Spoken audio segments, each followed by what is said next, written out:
I'm not a robot. What? I am not a robot. Okay. What? I'm logging into PlayStation. Okay. And it makes you do one of He's those. He's talking about a CAPTCHA. Gotcha. Yeah. Okay. All right, we're back. Yeah. That Stevo had become a robot, and that was his way of trying to fool us. I guess, yeah.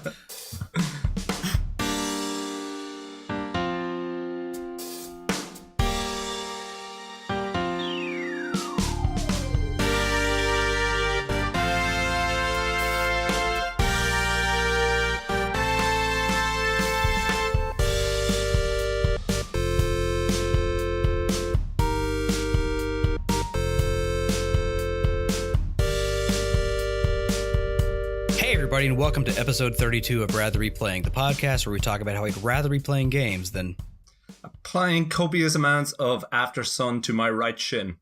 It happened again, lads. I'm Josh. I'm Elliot. And I'm a bright pink Stevo. Yes, you are. So I'm back for a start. How's it going, lads? I thought you were dead. No, not quite. Got over a serious dose of bronchitis and a cold, a double whammy. But yeah, I'm back on top form. Just spent the weekend in Shenandoah Valley, in Virginia. Obviously, national park. Stunning, lads. So beautiful. And I'm getting on board with this whole mountains are better than beach thing. Oh yeah, I'm way ahead of you.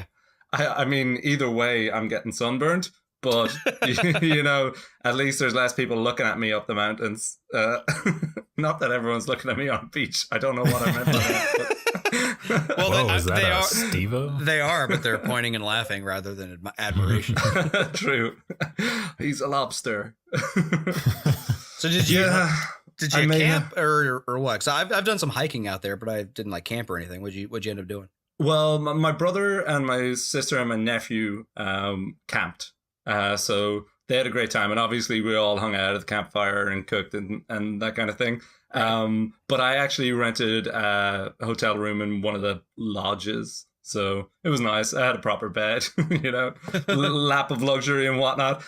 I get people, you know, enjoying the novelty of camping, but I don't need it. I prefer a decent night's sleep personally. Have you ever been camping? Have you ever slept outside? Yeah. As a kid, I guess, maybe like when I was 12 or 13 with my dad and my sister. But man. Long time ago now.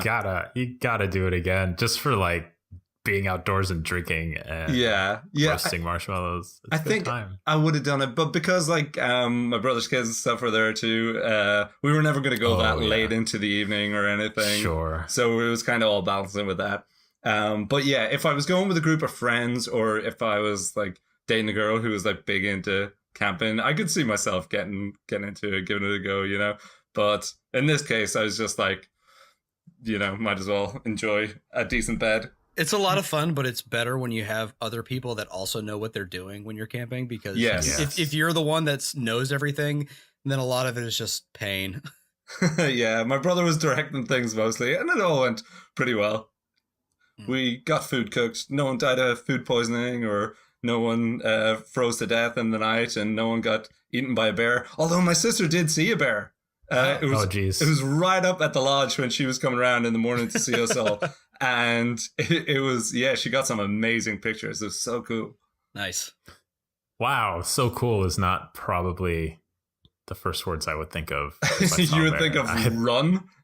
Yeah. Well, if the bear doesn't see you, you know, it's okay. It's like we were, my wife and I were driving through Yellowstone, and they've got a lot of bison up there, right? Yep. And, you know, so we'd take some pictures from the car, like every now and again we'd see them. But there was one time when we were driving out of Yellowstone and the traffic was like really slow for some reason. We're like, okay, well, either there's like a bison in the road or someone stopped to take a picture, whatever. We finally get there, and there are people like getting out of their cars and like getting close to the bison to take pictures. And I'm like, nope. well, they're dead. So would it just charge them? I mean, you're not supposed to do that because of that reason. Yeah. Luckily, nothing happened, but I was just like, okay, this is a bad idea for you guys. Oh, Jeez, yeah. My sister's a climber, and she's pretty small, but wiry and fast. So she was kind of staying at a distance, obviously, but like kind of following it a little bit to get better photos. But I wouldn't be too worried about her. She could like get out of there pretty quick. And those are like Virginia black bears. They're very small and pretty docile. Yeah. Good. Unless good. They'll still murder you if you're right there, but you know, as long as you're a ways away. If you do the wrong thing, they're not like grizzlies or anything like that. So that's better. There's actually a brown bear here on campus. There's a little nature trail right off of campus, and there was a black bear spotted there last year, and it was scary. You know, you don't see bears too often, and they are powerful animals. So. Yeah, a bit. I saw The Revenant. I know. Oh, jeez.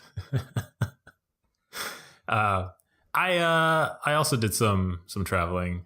I guess I'll just say it. Sorry, Stevo. I went to the Grand Canyon.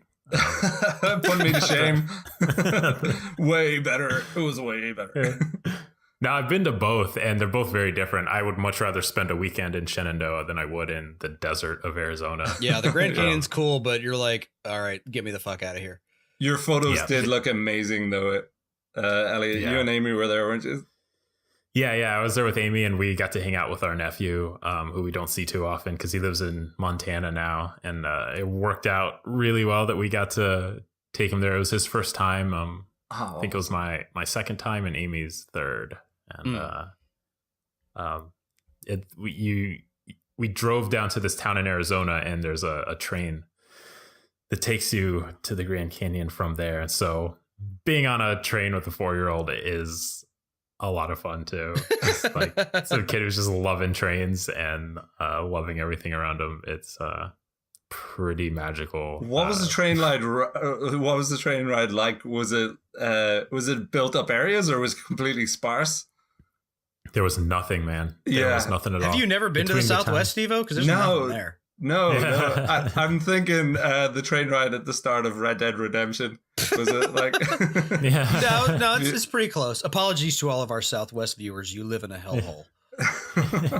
It was not meant for human sustainability. Yeah. It's not. I don't understand why people are there, but and I would trade. You know, they say the 110 degrees, but it's a dry heat. I would absolutely trade 20 degrees of that for 60% more humidity any day. I remember visiting my parents when they were stationed at Fort Irwin, which is near Barstow, California, in the middle of the goddamn desert. And I went for like a run, and I made it like 100 yards going, okay, nope. I'm dying. It's like 120 degrees out, but it's a dry heat, so it's okay. You can literally feel your eyeballs evaporating. Yeah. When it gets hot. They get dry every blink. This is why I'm in the Pacific Northwest, where there's, normal weather. Yeah. Mild. Well, I don't want to rain on your guys' epic adventure parades, but Lily did take me to go see bunnies yesterday. How was that? Did you pick up another couple to add to the menagerie? We don't have any bunnies right now, so we're but no, I guess there's like you're an exclusively feline household, are you? For right now, yes. I'm sure at some point we will have bunnies. But no, there's a bunny rescue place, I guess, like, I don't know, 30, 45 minutes away from here. And they basically they also do boarding, and they basically want volunteers to come by and cuddle bunnies because it gets them used to human contact sort of thing, and then that the way they're a lot better when people pick them up.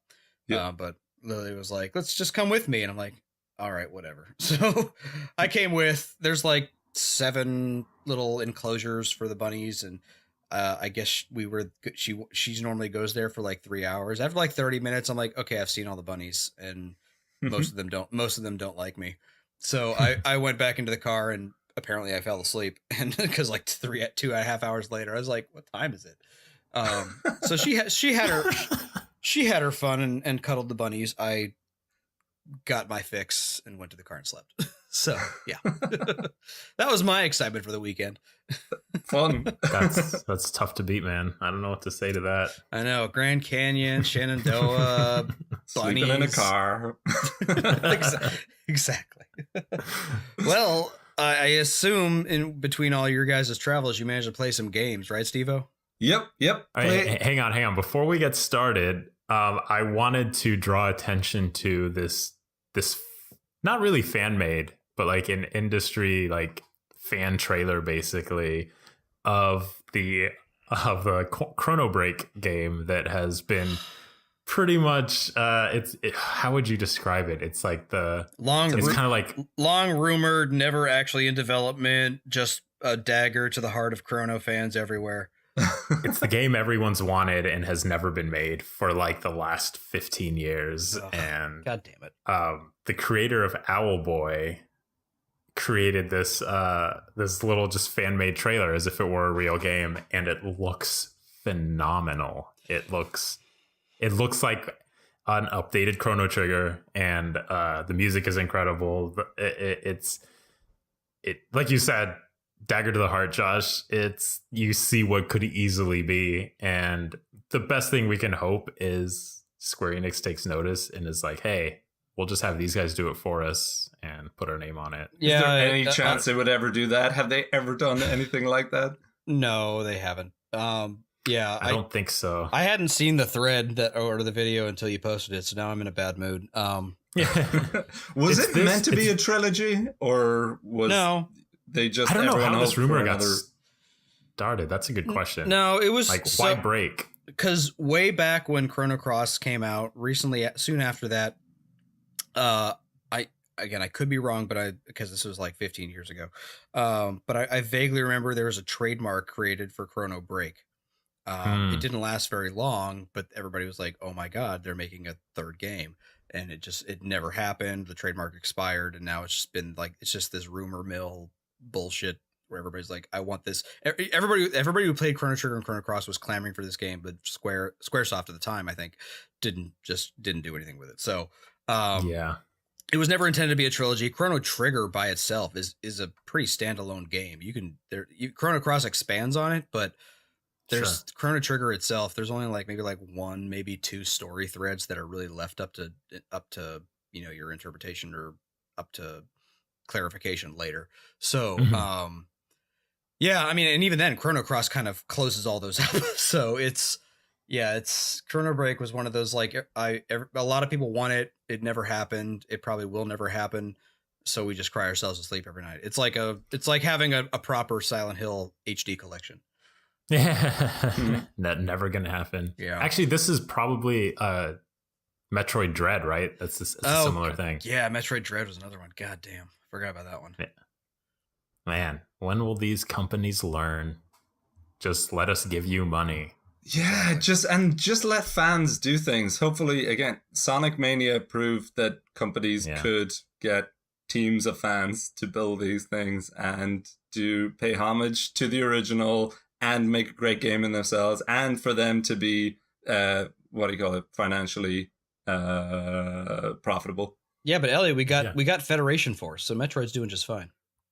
You're right, Josh. That really, I don't need Dread anymore. Metroid Federation Force is what I asked for. Exactly. But yeah, I mean, I'm not hopeful, but I mean, Octopath Traveler was like the highest selling game this month or last month or whatever. Yeah. And so I'm hopeful that some people will take that as a sign that people are looking for games like that. I'm not hopeful that it will be specifically Chrono Break, but just we'll see. So Chrono Break Switch release would be just moi. Yeah, I don't know what I'd do if that got announced. I'm just gonna lose your shit. Yeah, that'd be the short and long. That'd be the short and long of it. It comes out like tomorrow and you can't buy it till 2019. Fuck that. I'm breaking release. I'm breaking Chrono breaking. I am breaking our pact. If it suddenly comes out tomorrow, fuck you guys. I don't care. You could travel into the future and buy it. No. By the way, Steve, you need to play Chrono Cross. I know it's not really Chrono Trigger, but it's still a great game. And if you want to have an earworm for the rest of your life, Chrono Cross's soundtrack will do it for you. Yeah. Oh, And that's a great one too. well, speaking of amazing music, amazing game soundtracks, and also if Square Enix need some kind of testimony to how good the guy who created that trailer is, I have been playing Owlboy. Oh, and That's guys, the greatest segue I think we've ever had. it is something special. It really feels so different to any other game I've played. I'm gonna try to describe it. I guess the first few things to say about it were it's well known as being a game that took forever to come out. It was yep. I was just saying, like, I've heard of it in passing, but I know nothing about it. Same here. I think people had seen like pictures of it because the art is really striking. It's 2D pixel art. It's really beautiful, colorful yellows and greens and reds. Very like hand drawn, hand painted looking. And it was development actually began on it, I think, in like 2007. Oh, perhaps. really? Whoa. Yeah, it was a full 10 years in the making. Oh, That makes sense. Sorry. I feel like I've been hearing about it for years now, so that makes sense. Mm-hmm. And it has been getting all this hype, but people thought maybe it would never come out. I believe the lead designer might have been suffering from depression during it, so it took him much longer at times, and I'm sure he wasn't developing it at different times. But it feels to me like it was worth the wait. Right. It just, everything about it, it's got so much love put into it. And it's really strange because it's not a normal 2D platformer. It's actually more of a twin stick shooter. Oh, really? Weird. Yeah, so it's really kind of strange. So it opens up and you are this owl boy called Otis, and it opens up with you being trained by one of the elders of the village. And this is a cute little way of introducing the controls. It serves as a bit of a tutorial on how to control Owlboy, like jumping and then flying and moving around the screen and picking stuff up.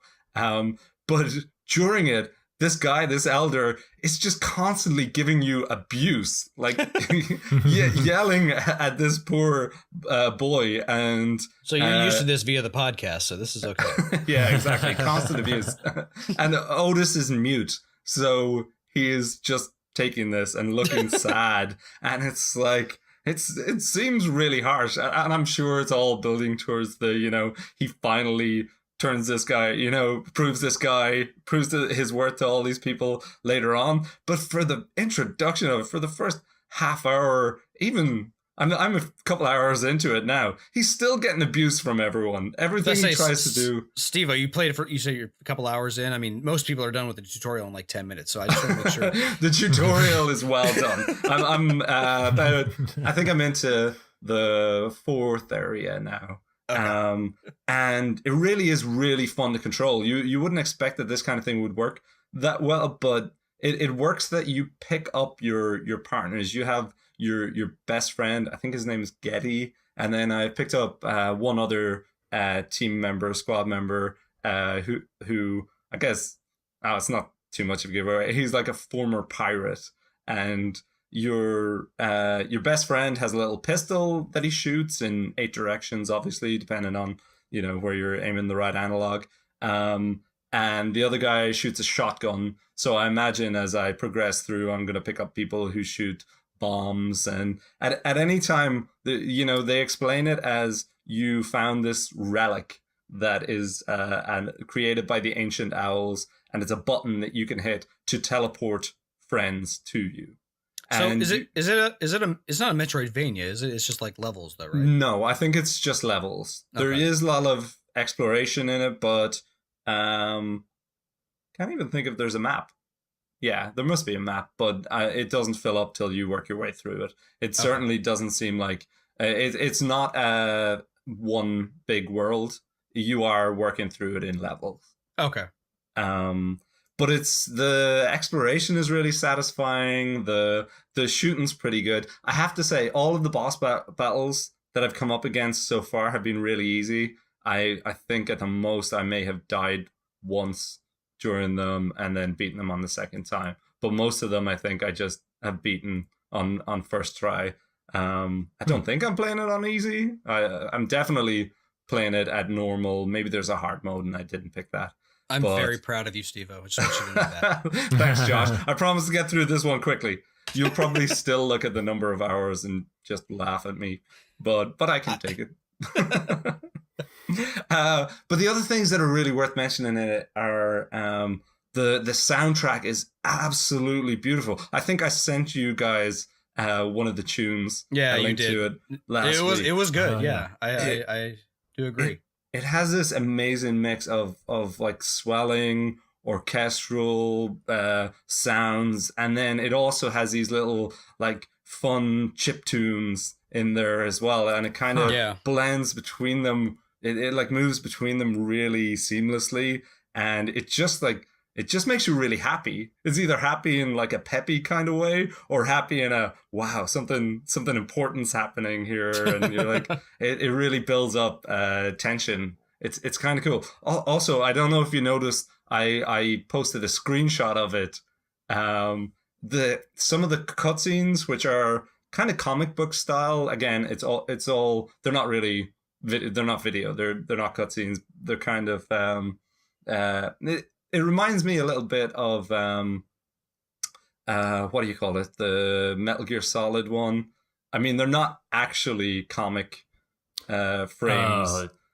Kind of like motion comics. Yeah. You mean like Peace Walker? You mean? Yeah. Okay. A little bit like that, but I guess obviously more cutesy and more rough, cartoony. But when epic events happen in it, even though it's in this like cutesy world with animals and with birds, and it still feels powerful. It still has a bit of a hit to it, and I really, because of that mix of charming and, you know, epic, it's really it's got a hold of me, you know. I'll definitely try and get through the rest of it for the next episode. I'm guessing neither of you have picked it up, no? No, and a lot of, I'll be honest, I think platformers in general don't really excite me as much anymore. I mean, like level-based platformers, like Metroidvania is okay, that's one thing. But I mean, like, you know, go through the level, you know, just because they don't excite me as much anymore. But I mean, the music clip you sent me, that was really good, and I've heard really good things about this. So, it's something I'd probably at least take a look at. I mean, I don't know if it's something I'd really enjoy, just from what you told me or things, but I mean, just at least something to give a try to. Yeah. Are you playing it on Switch or Steam? I'm playing it on Steam with a Switch Pro controller. Best of both worlds. Yeah. The other game it kind of reminds me of is Beyond Good and Evil.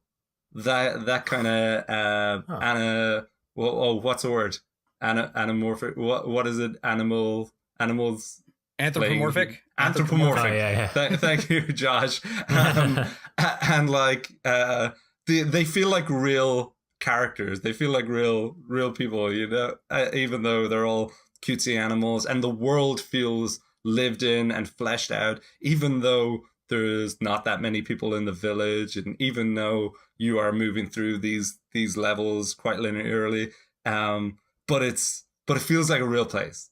It's really it's soaked in atmosphere. I'm really enjoying it. It's great. It sounds like a bit like Hollow Knight's atmosphere. There's not a ton of people, but you can tell it's steeped in lore and history, and it feels lived in. That's it. Mm-hmm.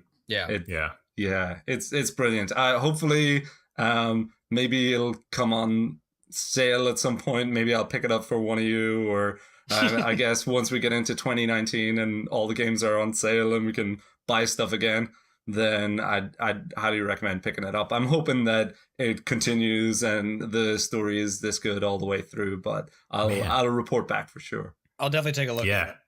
I love platformers, aside from what Josh just said.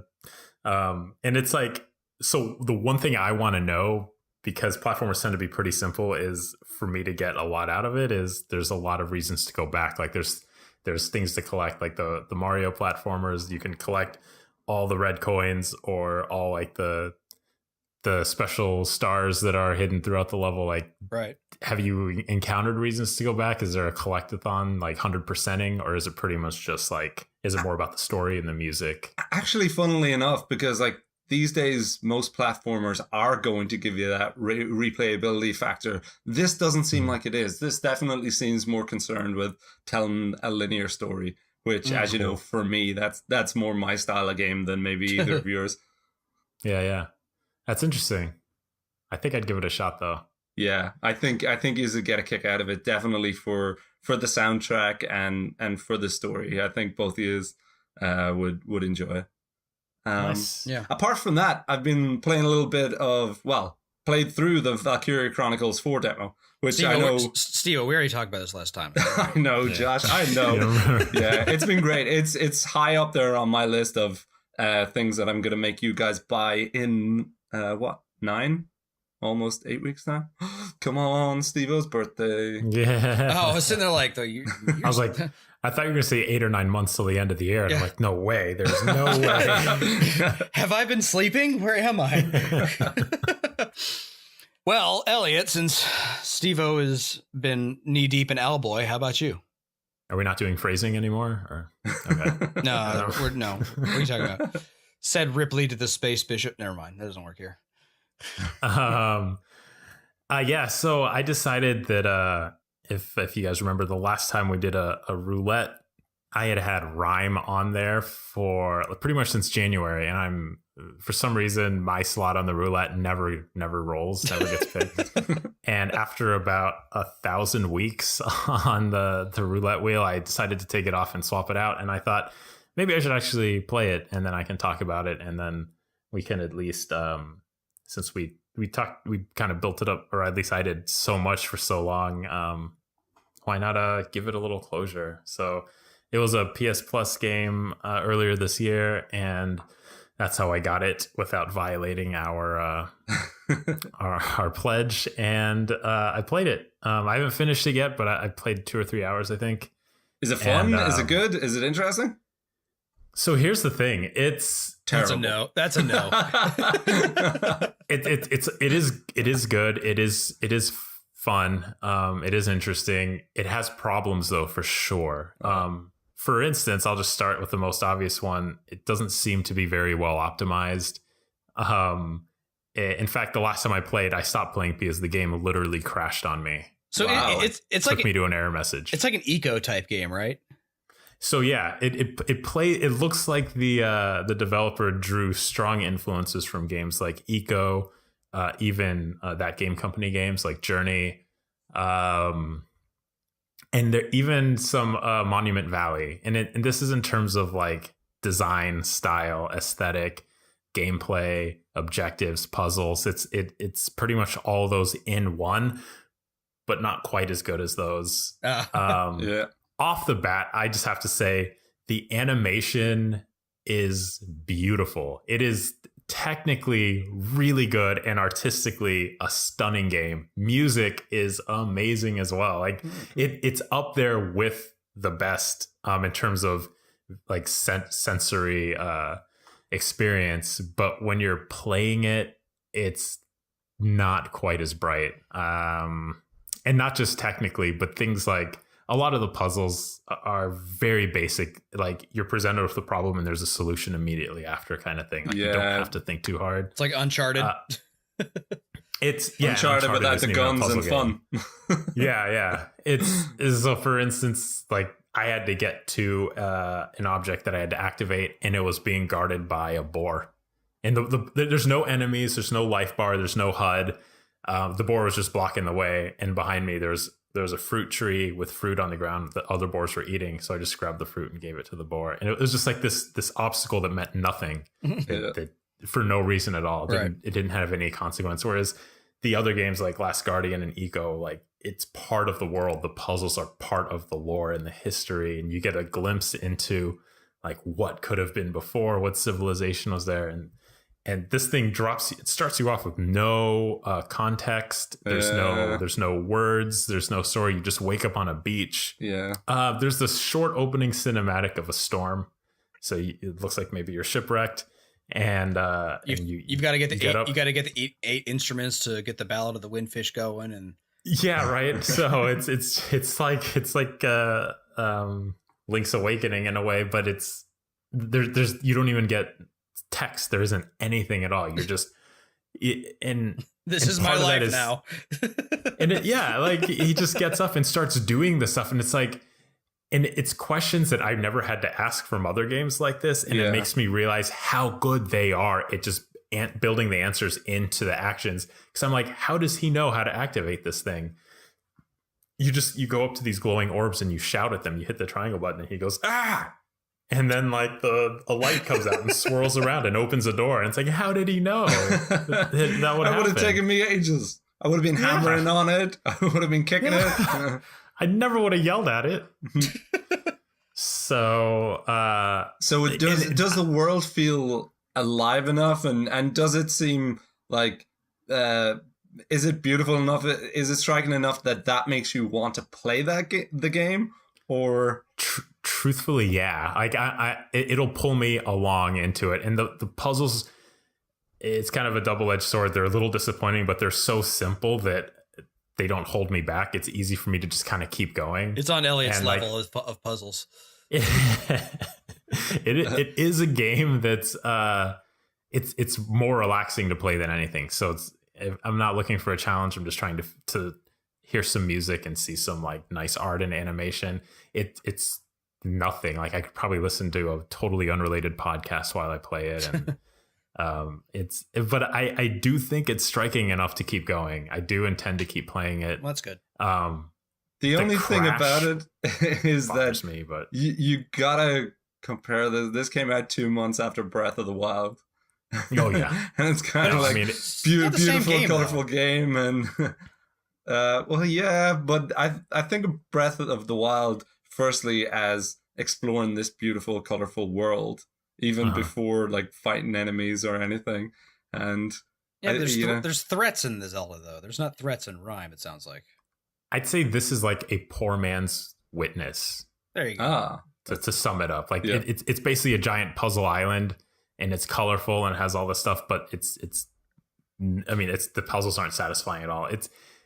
It's a step above like a mobile game. I feel like you could see this on a mobile device in a year or two, and it would be. But it's like a walking simulator with slightly more interaction. Yeah, it's, and I don't want to undersell it, because the achievement in art and animation and music is really well done. Yeah. But in terms of like, so they got all this stuff put together, and it's like, sweet, now what do we do? And then they just rush through the rest is kind of the impression I get. Well, I'm glad you didn't pick it in a backlog roulette. Yeah. So that's the other thing. I don't know what we would have talked about. It would have been like, yeah, you do these things. So there's no story to talk about. It would have just been like, we all played this game and it was okay. But I'll say it's better than I expected it would be, for sure. It surprised me in that way. My expectations were pretty low going into it, but I do think I'll finish it. That's good. I don't think it's too long.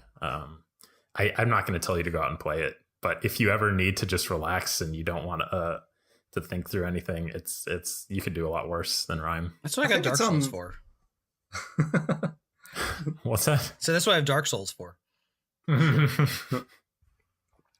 God, I hate you. I think this is on it's on Nintendo Switch, so I feel like if it was going for $5 or something on there, maybe it would be worth it. You already own it and it's free. I know, but I'm never going to take the time to sit down for a few hours on the sofa and play it when I could play something with a story, or when I could play something with a bit more challenge to it and a bit more satisfaction. But if it was something that I could play, 20 minutes in bed that would actually relax me and chill me out before going to sleep, then, maybe I would do it. All right. Could do a Vita remote play. Boom. There you go. Good point. On the other side, I think Josh, you played some games that I've been dying to get you guys to play for so long, and I'm real excited to hear what you thought. Yeah, Elliot, I finally broke down and I was looking at my PS4 library and I was like, oh yeah, I've got Darksiders. Maybe I should give that one a shot. So Yeah, you do. That game So- that Stevo was meant to play forever. Forever and ever ago. so I started playing it 2 days ago and I beat it last night. God damn it, Josh! What's wrong with you? Yeah, baby. He beats Elliot, all the games. Elliot, how long should it have taken me? How long did it take you just so we can get this out of the way? Okay, so I played it once. I might have played it like 1.5 times, but it was way back when it came out in like 2009, Yeah. 8. On Steam? So on PS3. Yes. And I don't remember how long it took me, but I want to say it was 15 hours, maybe 12 to 15. Okay, yeah, I finished it in about 13, a little over 13 hours. Okay, so it must have actually been closer to 20 for me then. Must have been 48 hours. It It was 2 days. I did not leave my seat. I found all the artifacts. I got 9 of the 10 wrath cores and 9 of 10 health cores, or whatever the hell they're called. Okay, so you got more done in much less time than I did too. But Did you platinum it, or are you close to platinum? no, I didn't, because the platinum I didn't play it on apocalyptic, which is one of the trophies. I played it on normal. And then there's another trophy that's missable because in this one section where you're flying around, you have to kill like 160 enemies while you're flying. Oh, And I didn't do that. So I finally played Darksiders, and in Darksiders, you take on the role of War, one of the 4 horsemen, which they take some creative liberties with the names of the 4 horsemen, because the original 4 horsemen are war, death, pestilence, and famine. In this one, it is war, death, fury, and strife. And so you take the role of war. Yeah. Better than pestilence. So you take on the role of War, who suddenly shows up even though the 7th seal has not been broken, and angels and demons are fighting each other, and you're blamed for it because all of a sudden you showed up even though that, like I said, the seal was not broken. And you're basically on a quest to figure out who actually brought you forth and get revenge and clear your name. But the basic gameplay of Darksiders, it's basically a Zelda game with like God of War like combat. Which I really liked, because I like the fact that there's old God of War. Yeah, old God of War. Clear. Yeah, sorry. Yeah. Old like PS2 God of War. And I mean, I like the fact that it's very Zelda-like. I mean, you start off, there's a hub world, and there's like I think 4 major dungeons plus like a final dungeon that you go through. Can you do them in any order, or are they locked off depending on? No, you have to go through them each in order, because like once you enter a dungeon, you can't leave until you fight the boss. Yep. So, and the items that you need to progress are in those dungeons, like Zelda. So like you enter, there's like not a big chest, but for lack of a better term, a big chest somewhere in each of those dungeons that has a new item. And typically that's something like a grappling hook or a fist that lets you break through ice, something that lets you access areas you haven't been able to access before. Okay, so then you have to beat a certain dungeon first so that you can get it to a different dungeon. Yeah. Story-wise and dungeon-wise, the game is linear, but as far as like backtracking to go pick up items you missed, that's where those extra abilities come in. Cool. So, I played the remastered version on PS4. I actually have Darksiders 2 also, which I did boot up and played the intro part just to see what it was like. And it's like I mentioned before, combat is very God of War like. It's action oriented, so it's not as clunky as like Zelda, because you have things like dodging, combos, magic spells that you can use, or not really magic spells, but special attacks. Special attacks that use up this wrath meter that you have that's separate from your life.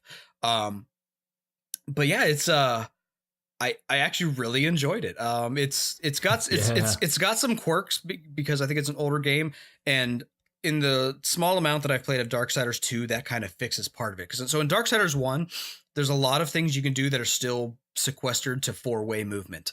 Like dodging, you can only dodge in the four directions. Climbing walls, you can only like dash along the wall in the 4 directions, for instance. Which is kind of weird because movement is definitely analog. But like Darksiders 2, when I dodged, you can dodge in any direction, for instance. So at least they fixed that in the sequel. So some minor quirks there. but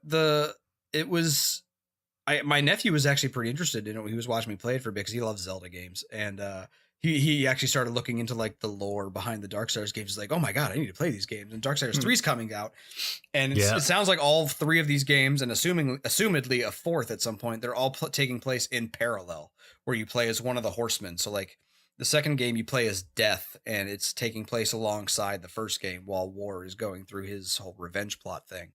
Oh, is it alongside? I didn't realize that.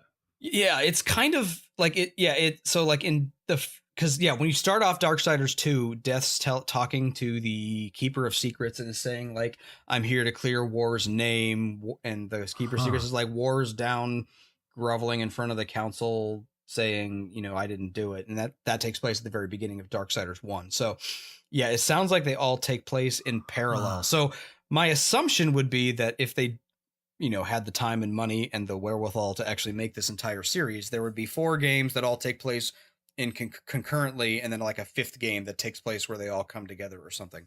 Yeah, because the ending of Darksiders 1 made me think that. Yeah, and that's the thing. So at the end of the at the end of the first game, you see the 3 other horsemen come flying out of the sky.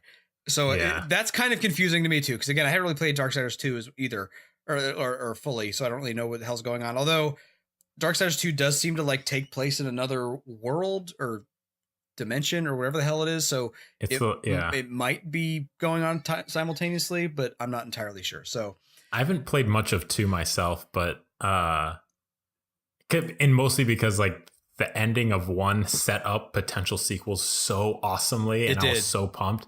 And then 2, they made them slightly renege on that, and that kind of deflated it a bit. And I played maybe an hour or 2, and then I was like, I got distracted by something else. But I do want to get into it. I just thought that ending set up such an awesome potential franchise. Yeah, no, the way the ending set it up was actually really, really well done, and I was excited. And but then looking into it, and it sounds like Darksiders 3, I think you play as Strife. I can't remember. I don't know. You play as one of the other 2 that's not there. So, Fury or Strife. Yeah, and it also would take place concurrently with 1 and 2. So I really enjoyed playing through the first one. So I'm definitely going to play through the second one. Like I said, I've already booted it up. Once I'm done with the other game I'll talk about, I'll probably continue with that one. How was the story, Josh? It was good. The characters are kind of interesting. Well, War is a bit of a boring bastard, is he? But I mean, he's kind of caught in this whole like, I'm just pissed off at everybody because everybody's pissed off at me type thing. So you've got like this guy called the Watcher who's like attached to you, basically, played by Mark Hamill. No way. I didn't know that. I told you this. It's a pretty famous cast in general. I think he does a voice in Darksiders 2 as well. Yeah, and the War is voiced by Liam Neeson. No, Liam O'Neill. Is that right? No, Liam O'Brien. Liam O'Brien. Thank you. Sorry. Yeah. Who is that? I know who that is. I looked this up, and it's honestly not coming to me too. But he's also a very well known voice actor as well. Oh yeah, he's got a lot of things on here. Yeah, but the story's pretty good. You definitely meet some interesting characters. It's all sparsely the story's kind of sparsely populated throughout in between dungeons and when you move to like a new area and the like. But it was enough the story was good enough to keep me going. Combat was pretty decent. You have 3 primary weapons. You've got a sword, a scythe, and some fists that you get later. The scythe you have to purchase, and like. The problem, here's my main gripe is that they level up so slowly throughout the game that there really was never a reason. One, there was never really a reason to use the fists outside of breaking like ice to progress in areas, because the fists knock back enemies. And so the way you level up your weapons is by using them. And so if you're constantly knocking back enemies, it makes it a pain in the ass to actually kill them. So I never leveled up the fists at all. The scythe was great for like group attacks. But the problem was it was so weak. I mean, I did try to make an effort to level up the scythe for things, but like once I got to the final boss, which by the way was a total pushover, which was really, really disappointing. Maybe I'll play through an apocalyptic mode at some point. I also got like the abyssal armor, which is like you collect these 10 armor pieces throughout the game, which also then decreases the damage you take, and the final boss was just a cakewalk. So maybe I nerfed it myself. No, I don't think there is a new game plus, but it's like I said, it only took me 13 hours, so it's something I could see myself playing through again, because now I know what the hell I'm doing, and I won't have to backtrack as much. I got that sense when I played it too. As soon as I was done, I was like, okay, now I know what I'm doing. I'm going to play it on Apocalyptic and like get all the trophies. But so once I started Darksiders 2, I decided to play it on Apocalyptic. But Darksiders 2 adds another difficulty past that called Definitive, or at least the Definitive edition maybe adds that version. So this is like the next to highest difficulty. But could you not unlock? You have to unlock the last one, the highest difficulty by. No. You could do it from the outset. I don't know. Depending on the type of game, I don't know. There's a point where difficulty becomes just stupidly difficult rather than like entertainingly difficult. Mm-hmm. Like when I play like Shin Megami Tensei Nocturne, like the normal difficulty is hard. But hard mode is just insanely difficult. Like crazy. Like it's not fun anymore. I've tried it and I've made some progress, but you just hit a point where you're like, okay, I don't want to grind. I don't want to deal with this shit. So I like a challenge, but I like organic challenges, not like artificially inflated challenges. So always nicer to feel like you're working through something as opposed to just redoing the same thing because you keep dying. Yeah, so typically in games where I'm not entirely sure how that's going to play out, I'll do the next to highest difficulty just to see.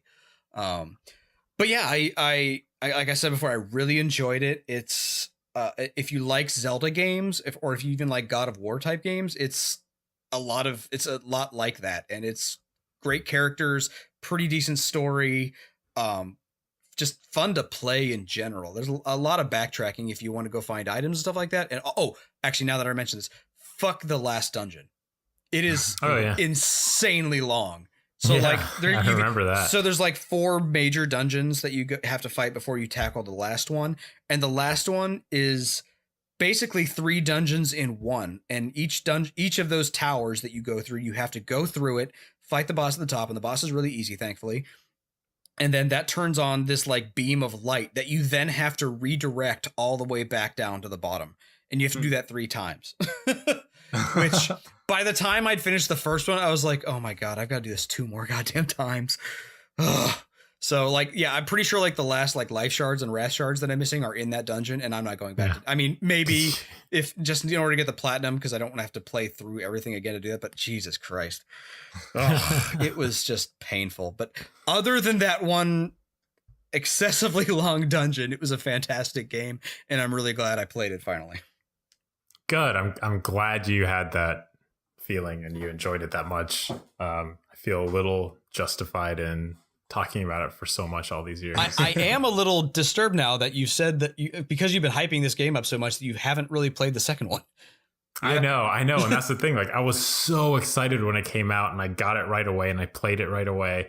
And then I was like, this isn't what I thought it was going to be. I thought it was going to start off with like showing the 3 horsemen coming and just zoom in on one of them and be like, now what's he up to? And it was just a little different. I hyped myself up for it. And not to say that it wasn't a good game or isn't a good game or isn't going to be a good game. Well, I'll finish it and tell you. No, don't actually hold off on it. Because when you think about it, what we could do is I could play the first one and then we could do the second as a roulette choice. We could. Well, I guess I can do that then, Stevo, just for you. But then you need to hurry. He's going to go beat it before next episode. You need to hurry your ass up and finish the first one then. I will. Yeah.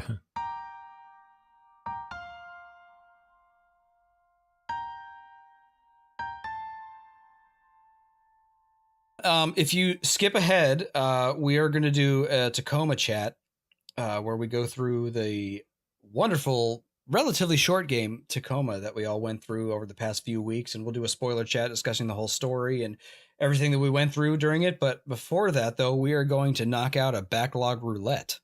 Ooh, it's that time. That's right. It is that time. Tacoma was our last roulette, so we're gonna replace it real quick and yeah. So I get another choice. Woo! So So just to recap, my previous game was Beyond Two Souls. Elliot's was Titanfall 2, and Stevo's was Tacoma. And since we picked Tacoma, he gets a new choice. So Stevo, what do you got for us? Are you both still happy with your choices? For now, sure. So I think we decided tentatively that if our game doesn't get picked 3 times in a row, we have the option to change it. And I don't think either of our games have been on there for 3 times yet. So yeah, yours is new. Mine's been on there twice. So if mine doesn't get picked this time, then I can change it next time. Yeah, and to be honest, I would like to play both of those games that you have picked. So I'm good with you keeping them on there. Okay, so time for me to pick something. I was looking at our list of games that we all have. I also looked at a list of historical PS Plus games, and the game that I came up with, we all have. It's on PS4. It's a remaster. Actually, it's a remake of a beloved PlayStation classic, Ratchet and Clank. Oh, nice. Yes. I played the hell out of the original Ratchet and Clank. Yeah. I'd love to play this. I remember my little sisters playing it, and one time when we were back over Christmas, my eldest brother was playing through it, and he was having a ball. And he doesn't even play games that often, but he was really enjoying it. And all the different weapons that you get as you play through it, that sense of progress and varied enemies, and it's a 3D shooter, obviously, with a lot of charm. The remake specifically has a new kind of story thread running through it rather.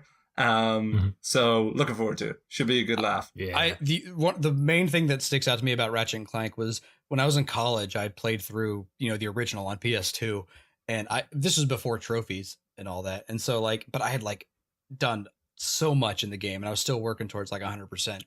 And I had a friend named Jeff who just came and visited one day, and he decided to, he was just goofing off and just playing games on my PlayStation 2, and he saved over my game. So I was like, oh my God. I can't be mad, but I'm still. Did you murder him? Jeff's no longer with us. Jeff, if you're out there somewhere, blink twice and shoot us an email. So yeah. Questions@ratherbycast.com. So yeah, if I end up playing this, Josh turned him into a cat. He's now called Pippin.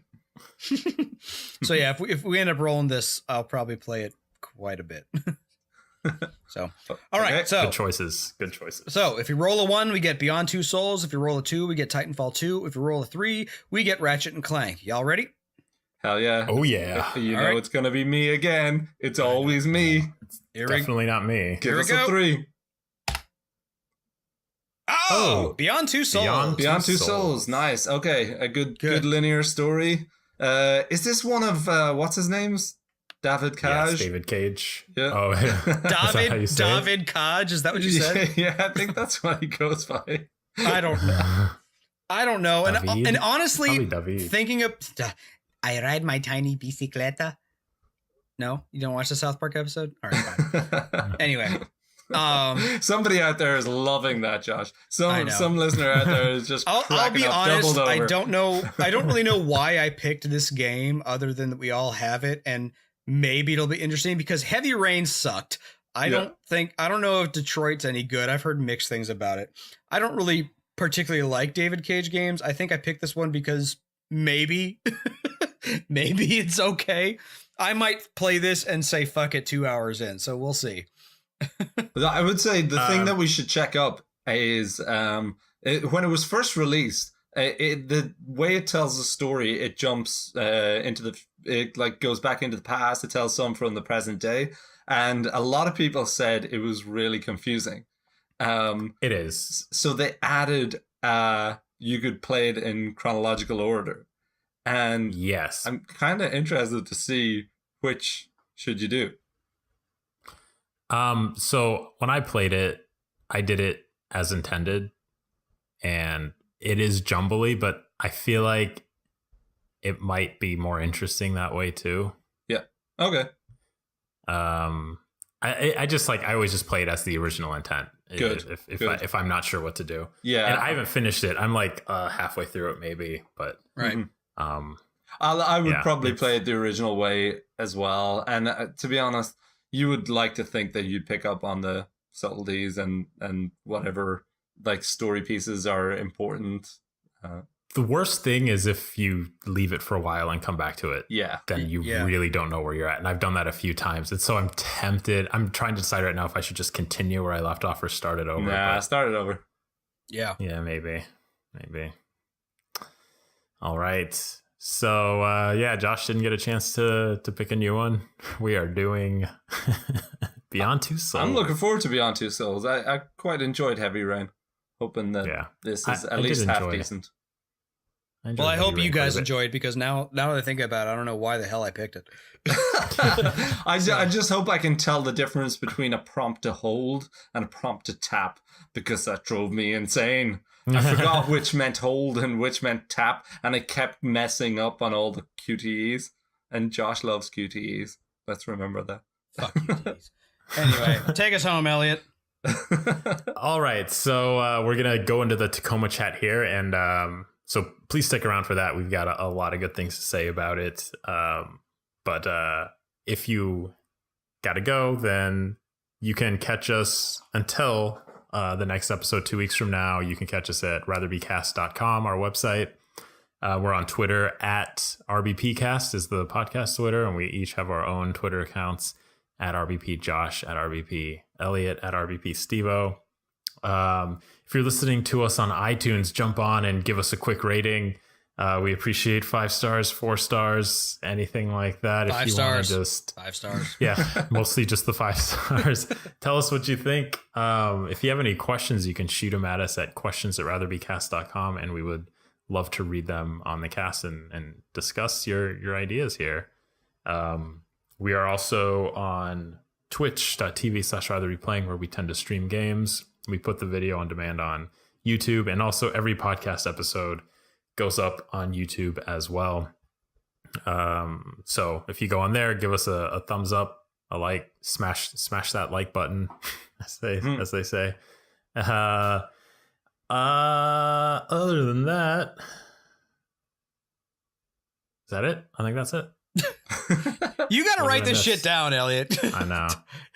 We're on Facebook. We're on everything. Just tell your friends, send the links around. That's how we get around. We don't have Patreon or anything crazy like that. So the more you tell people, the happier we are. Yep. So we appreciate it a lot. All right, stick around for the Tacoma spoiler chat, and if not, we'll talk to you guys in 2 weeks. Adios. And okay, so if you're still with us, we're going to be going into our full-blown spoiler chat of the 2017 game Tacoma.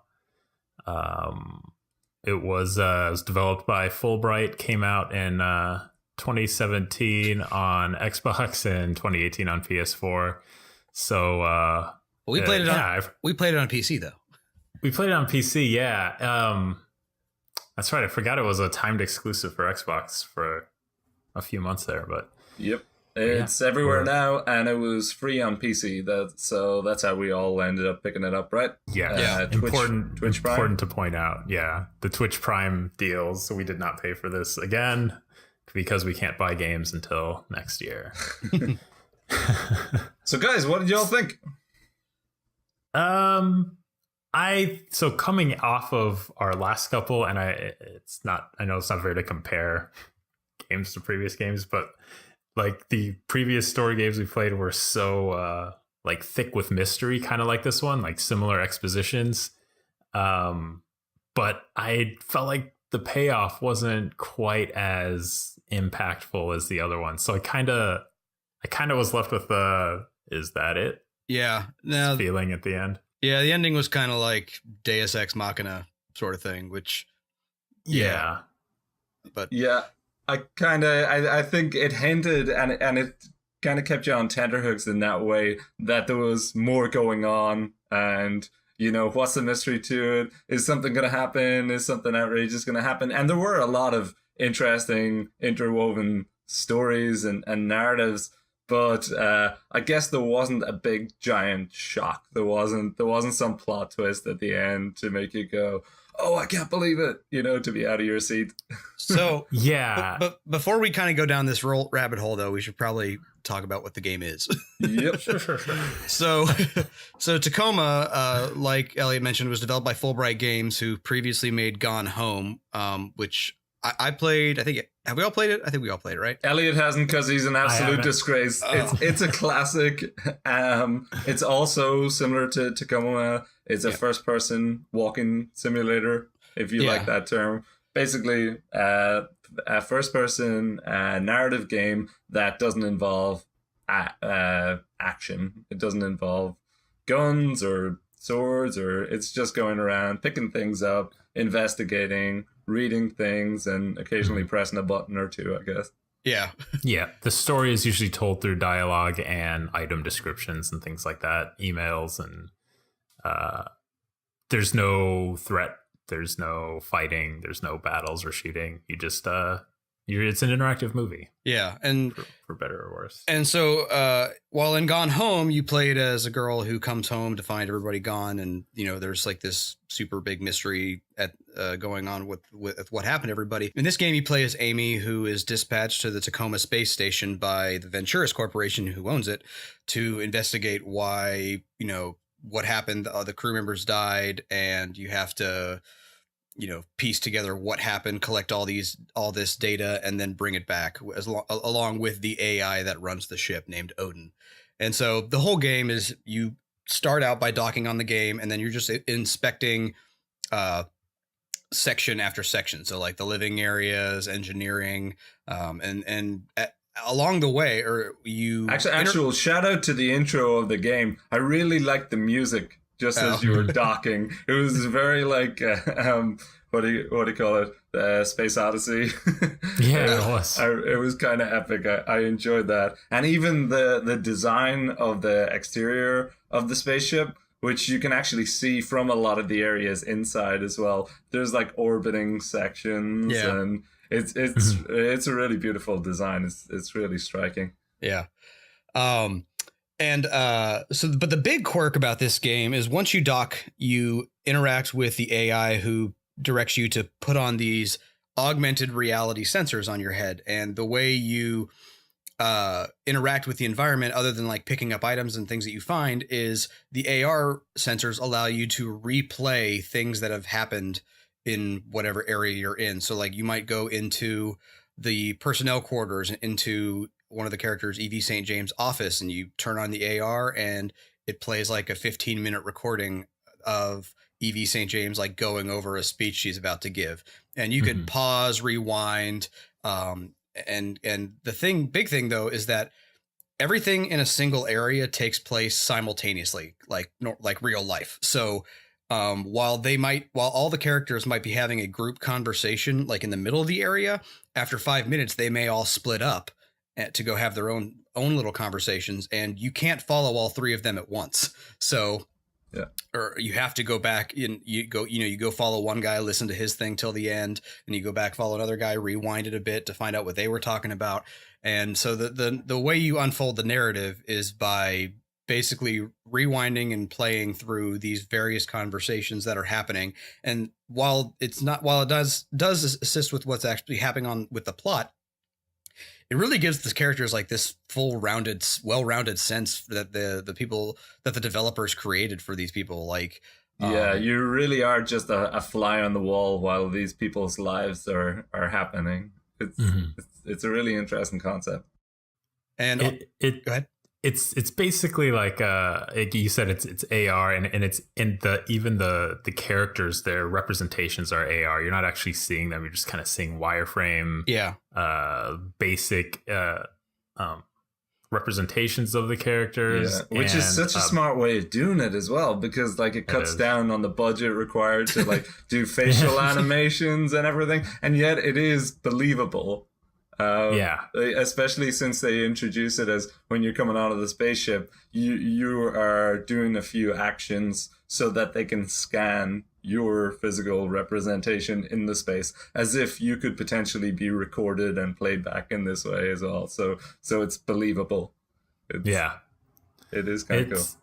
It is cool, and one of my favorite touches, speaking of interacting with the AR, is she does it using American Sign Language. Oh yeah, Yeah. Like she just like do these hand gestures to like respond yes or no or spell out what she wants, and I thought that was a nice touch. It was it's very intelligent. very cool. Yeah, like when you're inputting your password or your name, like in the very beginning, she'll respond by doing it with the sign language, which is really cool. But yeah, going back to what I said, the characters themselves though are really, really well done. I don't know. I don't really know any of the voice actors' names. I don't think they're like well-known voice actors, but they did a really, really, really good job. Totally agree. Yeah. Some of the best voice acting I've ever heard in a game, potentially the best. So the main character is Amy, and I think her voice is the same as one of the characters in Gone Home. Oh, okay. When I looked it up, That's possible. But yeah, everyone else, like the whole Crew cast of was the excellent. ship, yeah. So there was 8 members of the crew. 1, 2, 3, 6. 4, Six. 6 members of the crew plus you and the AI. Yeah. Yes. And Odin, the Odin. AI, the ship's AI. Yeah, and each of the characters, as Josh said, the characters are so well done. They're so fleshed out. They're so real. You can really get a sense of who they are, what their concerns are, their fears are, how like stable they are, and everyone's very different, and everyone is represented really well. They all have their own histories, their own issues, which you kind of see by reading through their emails when you go into their offices. You see how their living quarters are laid out, if they're messy or they're clean, what they've got, the posters they got up on the wall. There's really, so much like you said, too. fly on the wall. It's really cool. Yeah, and also the cat. I forgot to mention the cat, Margaret Catwood. Oh, Margaret Catwood. That's right. I was trying to remember the name of it. Really good. Yeah. But I think so. Over the course of the story, you're basically a fly on the wall while listening to how these characters are reacting to the news that, oh God, our space station just got hit by some debris. Oxygen levels have been cut off. The only oxygen that's left is what's currently on the ship. And in talking to the AI, they find they only have 48 hours, I think, before the oxygen runs out. And so they go through this whole process of trying to save oxygen by maybe putting someone in cryosleep. But if you put someone in cryosleep, like if they're not recovered within 72 hours, they'll die. Or they try and put together like a drone that is not outfitted for people to live in, but they need to jury rig it, and so that people can, and then maybe they can be rescued via the drone. Okay, real quick, just I don't know if we just skipped past this, but yeah, so this is a supply station where, and it's sitting in a Lagrange point in between Earth and the Moon, and it basically supplies come from Earth, get dropped off at the station, and then they get picked up from the station and delivered to resorts that are on the moon. I skimmed over that. Oh, okay. Good pointing that out. Yeah, it's one of the biggest ones. So it's just kind of sitting there in this point in space where gravity cancels out between Earth and Moon. Right. And so that's why it's not designed to move, so the station can't move. Yeah. That's why they're trying to find a way to get off the station and go to either the moon or the Earth. Right. Yeah. And of course, as Josh says, when the incident happens, when the station actually gets hit with this debris and the emergency begins, they are celebrating Obsolescence Day, as it's known, which you kind of have to do a little digging into to work out what it relates to. But it was basically that space stations like this, the idea that the massive interplanetary or corporations had been trying to implement was removing all humans from them, basically, and having AIs take over complete control. Yeah. So everything to be unmanned. So the idea was on this date in, was it 2050 something? 2080 something? 2088. They were to be replaced, but because of union pressure and pressure on politicians, I think laws were passed that said that all, what do you call it? There were that AI was not going to be the only thing. There needed to be a human presence. Yeah. Yeah. But yes, that's the big political issue going on in the background of this whole thing. And unfortunately, I don't think they really tackle it much. It like gets mentioned, and maybe like once or twice it's touched on, but I don't think it, like, the ending to me doesn't help that point at all. I don't know. But did you think a specific statement was trying to be made? And if there was, I don't. If there was, I don't know. Because so I mean, I'll just kind of jump around a bit. So the Venturis Corporation wants to make things AI only. It wants to remove humans from the equation. So their space stations or these resorts that they want to build will be AI only rather than having a human presence there, presumably to cut down on costs and things like that.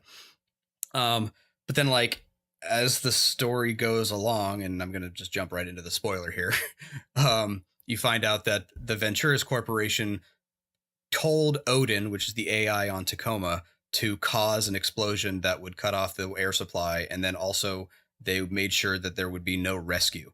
So there was no space debris. This was all caused internally by the Venturis Corporation because they determined that if one of their space stations could be catastrophically removed or destroyed via human error, then that would give them more of a reason to push forward their AI only initiative, saying, like, computers can't fail, humans can, sort of thing.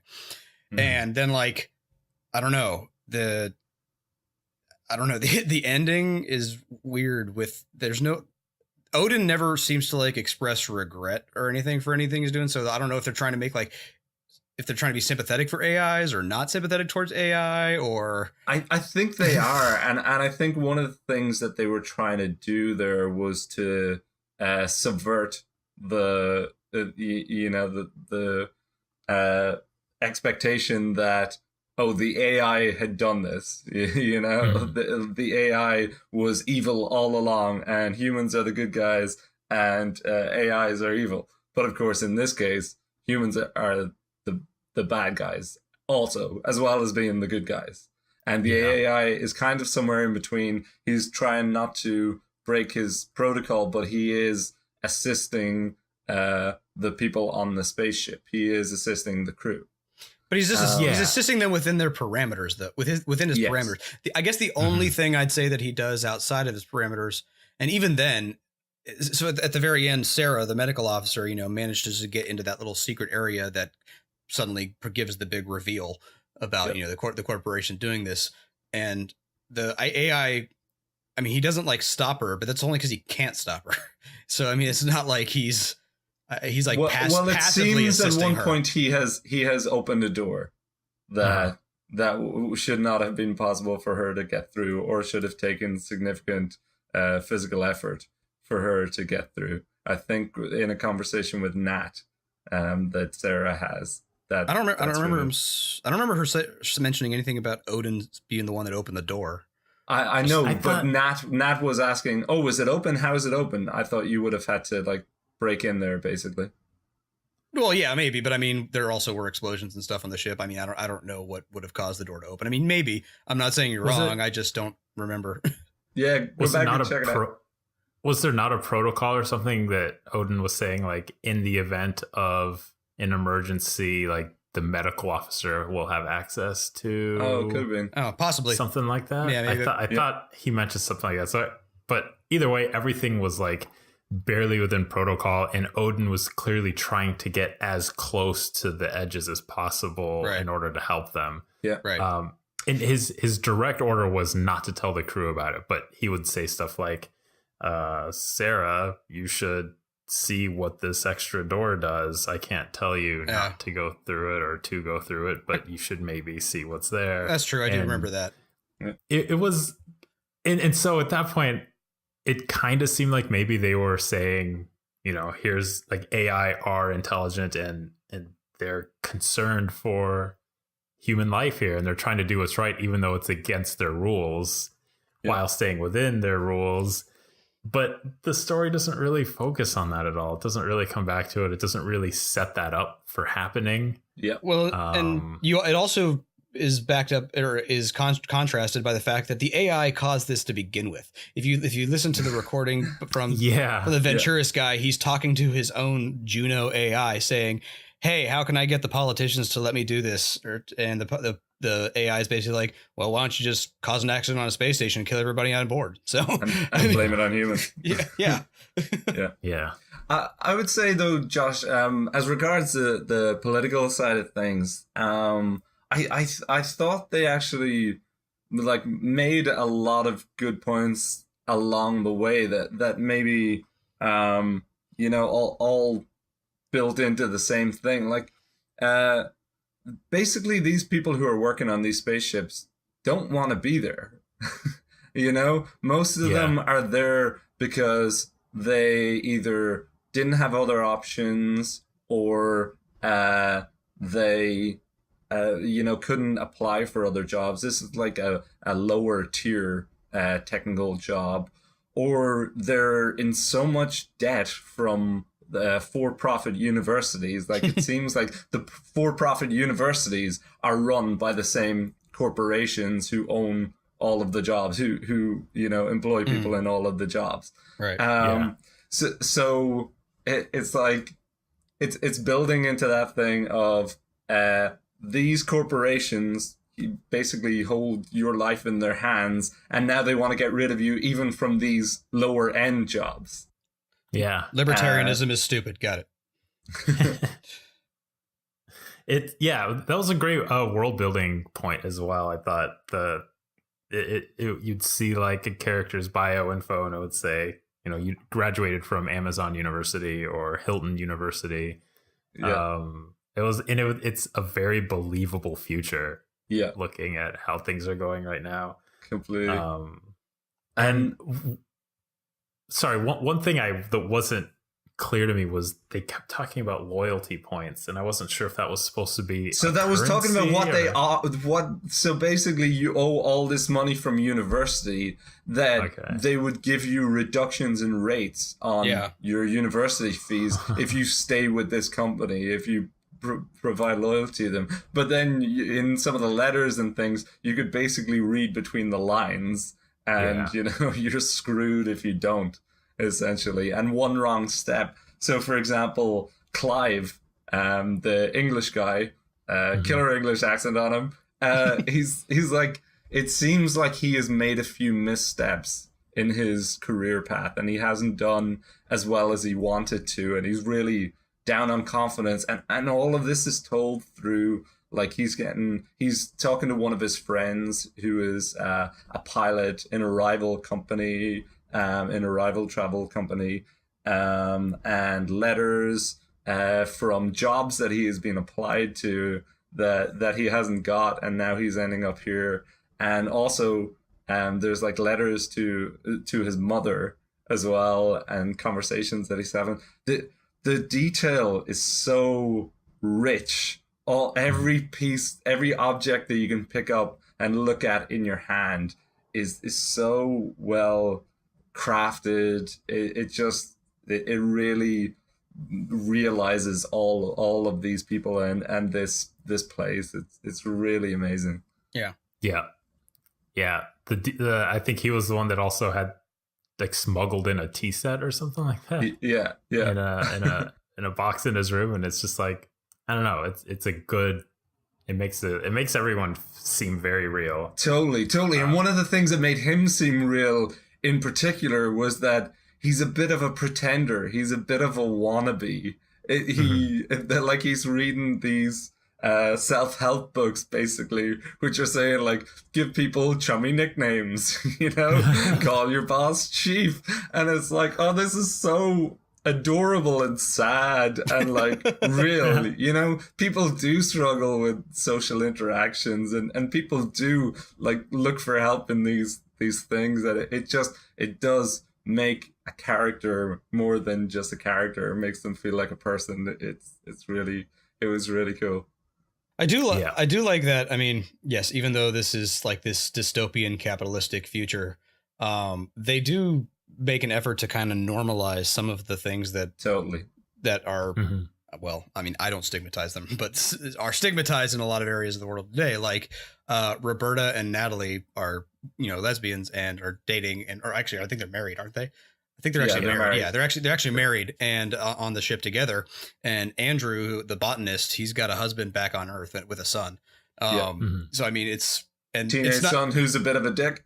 Yeah, that's true. Yes, but I mean, it's mentioned. It's not just mentioned. It's part of their their story and their identity, and it's not like it's just presented as a bunch of characters. Like it's nothing odd about it, which I think they did a really good job about.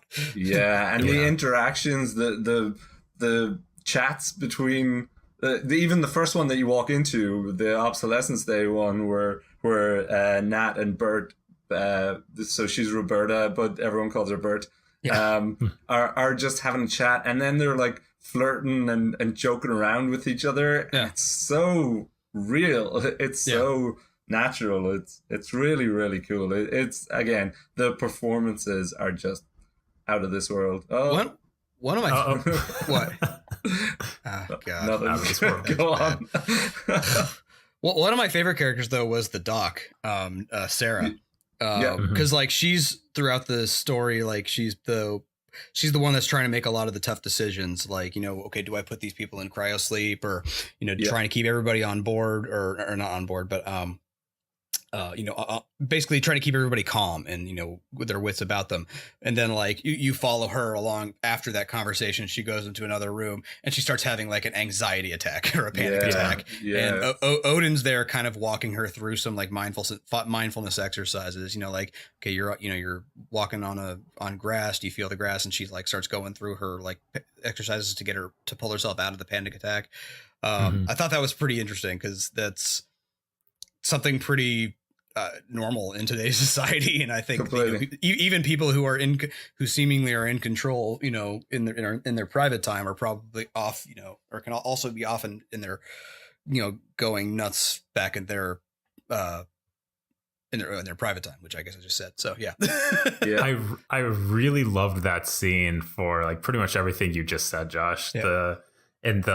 The exercises that he was talking her through gave you kind of a good world building glimpse into that, probably all the crew members had a predetermined, like, this is my happy place, describe it when I freak out. And like they have these systems in place to help with the psychology of being kind of stuck, isolated in the middle of nowhere.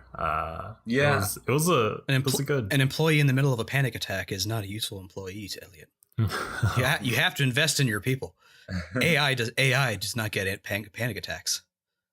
But speaking of that, the story kind of goes through, there's this horrible traumatic event, and you've got these 6 crew members, and we go through each of their reactions to it. And at the start, they're all pretty much the same, but then they slowly kind of veer apart. And like we just said, Natalie has a panic attack, but in private. Sarah. And Sarah. Sorry, Sarah. Sarah has a panic attack in private, and she has it right after Andrew has a very public panic attack. Yeah. And he's freaking out and being like, I don't want to go into cryo, because as you said, Josh, you have about 3 days before your odds of recovering from it. It can have effects immeditely. Essentially, he's thinking that he would rather take his chances outside of cryo and just cross his fingers for rescue to arrive, as opposed to going into cryo and risking, I'm not sure, the mental and physical harm by going into cryo while waiting. Yeah, exactly. So the cryo is a risk, but I guess in the company protocols, that's what happens. That's what you have to do to conserve what oxygen is left. Everyone has, as many non-essential personnel have to go into cryo, and as a botanist, he qualifies for that. And so he freaks out to Sarah and saying, like, I'm not going to do this. This is crazy. We're going to wait. The policy is supposed to be the Venturis Corporation comes and rescues them after so much time has passed, and they're way past that now. So they're going on to these the next steps on the the emergency procedure, and now he's freaking out. And then Sarah leaves that room, goes into her own private room, and has her own freak out. I thought that was it's so really real. yeah, it was a cool thing to do, and especially like the weight on her shoulders, having to be the one to take care of people as they go into cryo and make sure that they can do it. Well, I thought maybe does she have more than one panic attack then? Because I think I know there was one scene where she has to make a decision about Natalia going into cryo, and she knows that she's got a medical condition that means she would probably die in cryo. Yeah, she has a heart murmur, so she's got like a 12% chance of recovery. Yeah. After cryo, which is pretty crazy. I think maybe she just talks to Odin about that. I think that's more of a discussion. Okay. Yeah, maybe I don't think she's freaking out, but it's something she's kind of like dealing with the entire time, because she decides not to tell her. Right. Which kind of took me out of like that whole thing about the heart murmur took me out of it. You're going on a space station where emergency protocols, you have to go into cryo, and you don't know you have a condition that could kill you if you do it. I was okay. But I hadn't thought that one through. But I mean, you're right. Yeah, I mean, at the time, telling her, I could see why she wouldn't want to tell her, but yeah, that doesn't really make sense. Like at the outset, she should have known. Yeah, but it's funny that some of the most amazing scenes as well. That one that I was talking about, Clive having conversations on the phone with his friend. And where Evie, who is the station administrator, so she's essentially the boss, head honcho, chief, where she's playing the guitar by herself. They're just like the performances are so amazing, and there's no assistance from other people in those scenarios. Yeah, it's like, again, it really speaks to the cast, how good they were. And you can see how people interact with each other and then how they are in private, and they're very different. Speaking of Clive, and Evie, they're in a secret relationship, I think. Secret? Yeah. Not really too affectionate outside of, I think it's open secret sort of thing. Yeah. And their reaction to the bad news was very realistic. They had resigned themselves to not making it out of that alive. Yeah. The conversations they had were like, we had fun, but this is we're non-essential. This is it for us. Like, we'll go into cryo, but we're not going to expect anything is going to come out of it. And whereas it was up to Nat and Bert to actually build the drone and to get them off there, and they could like focus on something practical and get it done. And of course they have their doubts and they're worrying and stressing, but like they're trying to focus on getting the thing done.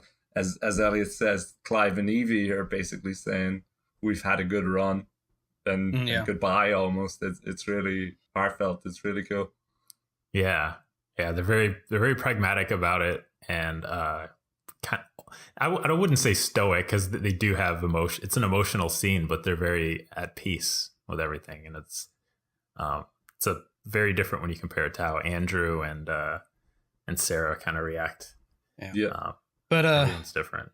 But yeah, in the end, I mean, they once Sarah discovers the true secret about what happened, she's also able to get radio comms back up and running, and then they're able to radio for help, and they all. Oh, and good. This happens after they're working the Bert and the drone explodes and it explodes. Yeah. So then they're shit out of luck, and then that's when Odin starts talking to Sarah. Yeah, and then so the crew all waits by the airlock, and they're discussing what they're gonna do, and then as they leave, that's the last transmission you see, and then.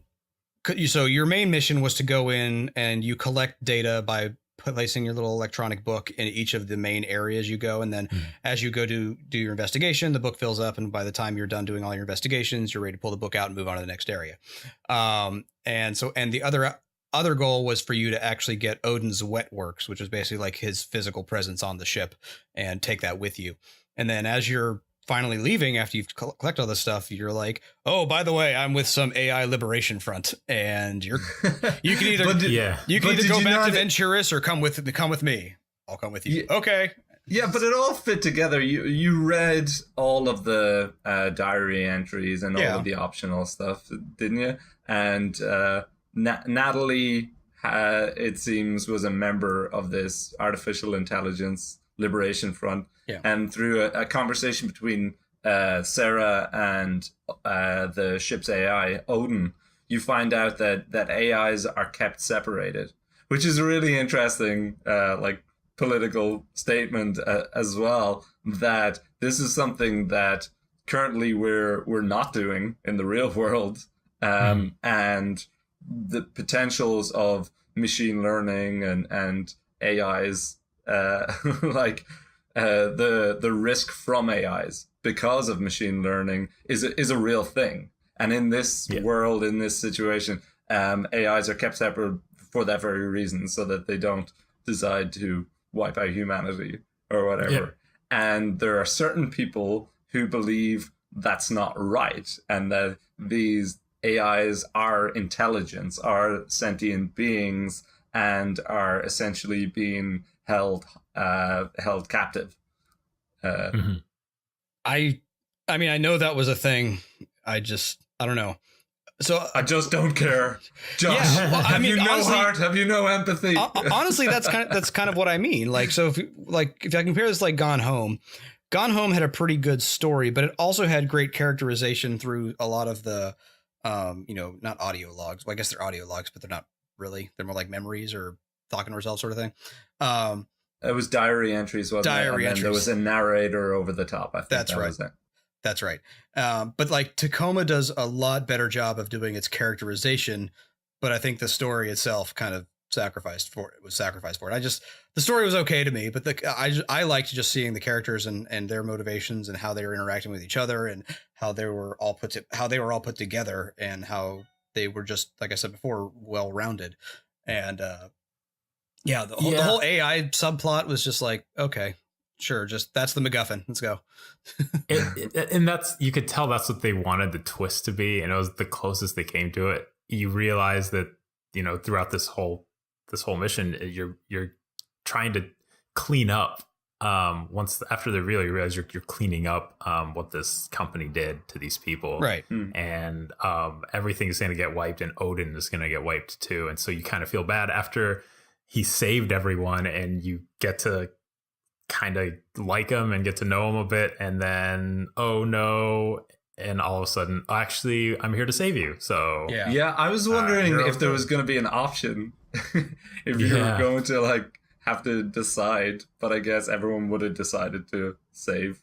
Yeah, because he's a good guy. Yeah, it's a literal Deus Ex Machina. It was, yeah. It came out of nowhere, not completely out of nowhere, but it wasn't built up as much as I would have liked. And speaking of all the characters, they all have, and all of them having their own histories and their own lives and their own personalities and their own ways of dealing with trauma and grief. None of them really had a payoff either. The story didn't pay off, and everyone else was just like Andrew, for example, who had the big freak out. He just had a scene later who was like, thanks for talking to me. I'm all better now. And well, that's normal. People freak out and then they go away and they think about it, and then they come back and they're like, actually, sorry, I was a bit out of whack there. I'll just do, all have agreed this is for the best, and I'll go along with you. I'll support you. I get that completely. And it was a great example of that. I've been in that exact mental state as he was, but I feel like for the purpose of the story, I didn't get what the point of seeing him freak out was, other than to illustrate that, look how real our characters are. Well, that's what I want to see in every movie and in every game. I want to have those moments of reality that add nothing but to flesh out a person as a person completely. More of that, please. Yeah, I guess I was just expecting him to have a more impactful ending. Oh yeah, I guess to have grown a bit. Yeah, it was another example of something where you're sitting there going, "Oh wow, is there going to be drama from this? Is something going to happen?" And then it doesn't. Yeah. Yeah, it's interesting because you do expect those high drama and climaxes from all forms of media, but especially from games. We have been led to expect a payoff. It's interesting. I think that's what it is, and I think also it's because of the type of game it was, because of the type of games this company makes, and the games we've like the last couple games we've played and done these story breakdowns, all did that really well. They all had satisfying payoffs, and this one just seemed like there should have been another chapter or something. No, come on. I think, I don't know. I think maybe I enjoyed this more than all of you, and I guess I'm assuming you did everything and you read everything and you picked everything up. I really tried to go out of my way. I was a little disappointed that I actually didn't have it on Steam or on PlayStation 4, because then I would have realized whether I had basically 100%ed it, or if there was anything I missed. I missed a key. I missed one key somewhere. Other than that, I picked up everything you could pick up except for that one thing it wouldn't let you pick up. What was that? What? It was a thing in Natalia and Bert's room. Oh, I didn't notice that. Under the bed. Under the bed. Under the bed. Right? Maybe it was next to the bed, but it was like, I'm not gonna touch that. I don't think I got that one. Yeah. Yeah. I know, I see what you're saying, Stevo, as well, and I think everything was so brilliantly done with the characters and the dialogue and the voice acting and the pacing, the way the story was told, the way it unfolded. It felt like it just kind of dropped me off a cliff before it ended, though. It was just like it was even building up, and it just like it didn't quite fulfill me in the way I hoped. That's my only complaint about it, though. Yeah. I don't think the payoff was all that great. Again, I enjoyed the game, but it was more for the characters rather than the actual plot going on. And it's absolutely worth playing for that. 100%. Totally. And what I would say about it is, I really enjoyed it all the way through. Yeah, okay, so there wasn't a plot twist. There was nothing where you can go, oh, you have to play it till the end. It's so amazing. You know, it's such a payout. Like, you can't tell people that. But, like, it's a game for grown-ups with adult themes, interesting themes, philosophical questions that even now you don't know which is right and which is wrong. It has got the most fleshed out characters. It is a really beautifully realized world. The space station itself is great. It seems to make sense. I really enjoyed my time spent there. I thought it was a great game. In fact, in some ways, I think I preferred it to Gone Home. Although Gone Home maybe did have more of the payoff that you were expecting. It kind of did build towards a crescendo in that way. But I thought, gosh, like Edith Finch, that was like for a story-based walking simulator. That was a crescendo with a magnum, like not magnum opus. That's the word I'm looking for. But yeah, just like an epic like explosion of an ending, and it was just story. It was just people talking, just like this. True. Not that every game needs that. Not that every game needs a twist. Not that every game needs to surprise you. But it felt like they were building up to something, and that's why I felt like it didn't quite. Yeah. Well. Oh. Yeah. That's. I think that's all I've got to say about it. Yeah. I think that was pretty good. Yeah. Thanks. Oh, one last thing, just real quick. Sorry. I was really just blown away by the world building, and the last thing was like the countries that people were from were all like different new countries. Like someone it was an obvious like slightly different looking Texas flag, so you got an idea that it was supposed to be what Texas now was, and that was called Freedom Republic. Oh, yeah. California was its own republic. I think the main character Amy was Californio American. Yeah. Like so like two different. It looked like a Pacific Northwest was called Cascadia. Yeah. So I thought I'll take that. I'll take that. Yeah. along with the corporations that are universities now and things like that. It was cool. It was cool. Yeah. That.